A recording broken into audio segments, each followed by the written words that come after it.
ഇന്നലെയാണ് നമ്മുടെ മലയാളികളെ സിനിമയെ സ്നേഹിക്കുന്ന ഹാസ്യത്തെ സ്നേഹിക്കുന്ന മലയാളികളെ ആകെ ദുഃഖത്തിലാക്കി സലിം കുമാർ നടൻ അന്തരിച്ചത്. മിനിഞ്ഞാന്ന് രാത്രിയാണ് അന്ത്യം സംഭവിച്ചത്. ഇന്നലെ അദ്ദേഹത്തിൻ്റെ മൃതദേഹം ഭൗതിക ശരീരം അദ്ദേഹത്തിൻ്റെ സ്വവസതിയിൽ അന്ത്യകർമ്മങ്ങൾ നടത്തി.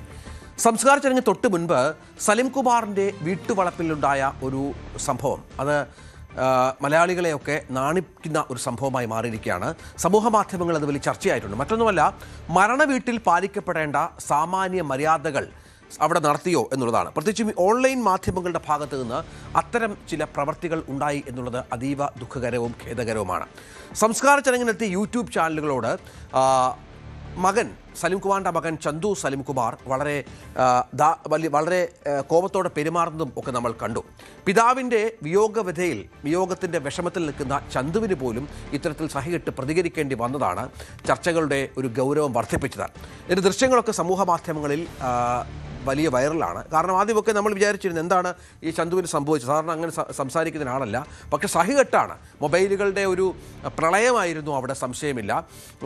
സലിം കുമാറിൻ്റെയൊക്കെ ആവശ്യപ്രകാരം മൃതദേഹത്തിൻ്റെ അസ്ഥികളൊന്നും പുഴയിൽ ഒഴുക്കുകയോ മറ്റു ചടങ്ങുകളൊന്നും ഉണ്ടായിരുന്നില്ല. പക്ഷേ സർക്കാരിൻ്റെ പൂർണ്ണ ഔദ്യോഗിക ബഹുമതി ഉണ്ടായിരുന്നു. അവിടെയാണ് ഈ മൊബൈൽ ഫോണുകളുമായി ഓൺലൈൻ മാധ്യമങ്ങൾ, ഓൺലൈൻ മീഡിയകൾ അവിടെ തിക്കിത്തിരക്കിയത്. അത് വല്ലാതെ ആ കുടുംബത്തെ അസ്വസ്ഥമാക്കി. മുഖ്യമന്ത്രി വി.ഡി. സതീശനും സമാനമായി തന്നെ വലിയ തോതിൽ പ്രതികരിച്ചു. സതീശൻ്റെ മറ്റൊരു മുഖം കൂടി അവിടെ വന്നവർ കാണുന്ന ഒരു കാഴ്ച കൂടി നമ്മൾ കണ്ടു. അതും പ്രധാനപ്പെട്ട ഒന്നാണ്. സതീശനും നിങ്ങൾ മാറി നിൽക്കൂ, ആ കുടുംബത്തിന് പ്രൈവസി കൊടുക്കൂ എന്ന് പറഞ്ഞ് സതീശനും പൊട്ടിത്തെറിക്കുന്ന കാഴ്ച നമ്മൾ കണ്ടു. അവിടെയാണ് ചന്തുവും ഇത്ര പരുഷമായി പ്രതികരിക്കേണ്ട ഒരവസ്ഥ വന്നത്. ഇത് കടുത്ത വിമർശനം ഇതിനെ തുടർന്ന് ഓൺലൈൻ മാധ്യമങ്ങൾക്കെതിരെ ഉയർന്നിട്ടുണ്ട്. മരണവീട്ടിൽ പോലും പരിസരബോധമില്ലാതെ പെരുമാറുന്ന ഇത്തരക്കാർക്കെതിരെ അവർ തന്നെ സ്വയം നിയന്ത്രിക്കണം എന്നുള്ള ആവശ്യമാണ് പ്രധാനമായും ഉയരുകയും മറ്റും ചെയ്തത്. ഇതെന്തായാലും സമൂഹത്തിൽ വലിയ ചർച്ചകൾക്ക് ഇടയാക്കിയ പശ്ചാത്തലം കൂടിയുണ്ട്. അതുമാത്രമല്ല, ഇതുമായി ബന്ധപ്പെട്ട് സോഷ്യൽ മീഡിയയിൽ ഒരുപാട് കമൻറ്റുകൾ വന്നിട്ടുണ്ട് എന്നുള്ളതും പ്രധാനമാണ്. അതിൽ നമ്മുടെ ഒരു സോഷ്യൽ മീഡിയ പല സുഹൃത്തുക്കളും ഇതുമായി ബന്ധപ്പെട്ട് ഈ വിഷയത്തിൽ അവരുടെ പ്രധാനപ്പെട്ട കമൻറ്റുകൾ രേഖപ്പെടുത്തിയിട്ടുണ്ട്. സിന്ധു രാജീവ് എന്ന സോഷ്യൽ മീഡിയയിലുള്ള സിന്ധു രാജീവ് പറഞ്ഞത്, ക്യാമറ കണ്ണുകൾക്ക് മുൻപിൽ പ്രൈവസി നഷ്ടപ്പെടുന്ന മരണം എന്നാണ് ഇതുമായി ബന്ധപ്പെട്ട് പ്രതികരിച്ചത്.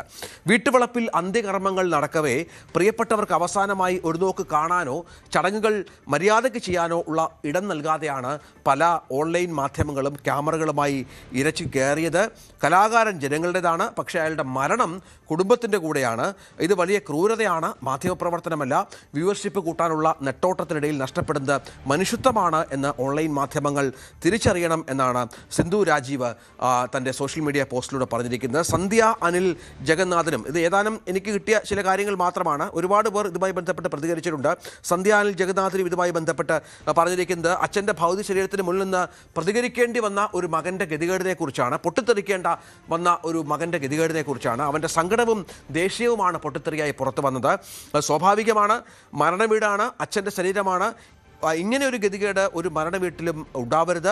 പക്വതയും വിവേകവും സന്ദർഭത്തിനനുസരിച്ച് ആർജിച്ചെടുക്കാൻ കഴിയണം എന്നുള്ള നിർദ്ദേശം. ഇത്തരത്തിൽ സോഷ്യൽ മീഡിയയിൽ ഓൺലൈൻ മാധ്യമങ്ങൾക്കെതിരെ വലിയ തോതിലുള്ള വിമർശനം ഉയർന്നു എന്നുള്ളതാണ്. മാധ്യമങ്ങൾക്ക് എല്ലാവർക്കും വീണ്ടും വിചാരമുണ്ടാകേണ്ട, സ്വയം ജാഗ്രത കാട്ടേണ്ട സന്ദർഭങ്ങളാണ് ഇത്തരം കാര്യങ്ങൾ. ഇതിപ്പോൾ ആദ്യമായല്ല, നമുക്കറിയാം ശ്രീനിവാസൻ്റെ മരണസമയത്തും സമാനമായി തന്നെ സംഭവിച്ചിരുന്നു. കുടുംബം ഇടപെട്ടാണ് മാധ്യമങ്ങൾക്കൊക്കെ അവിടെ പ്രവേശനം നിഷേധിക്കുകയും മറ്റും ചെയ്തത്. സമാനമായി തന്നെ പല കാര്യങ്ങളിലും ഇങ്ങനെ ആവർത്തിക്കുന്നുണ്ട് താനും. കൂടുതൽ വാർത്തകൾക്ക് news 18 Keralam YouTube channel subscribe ചെയ്യുക.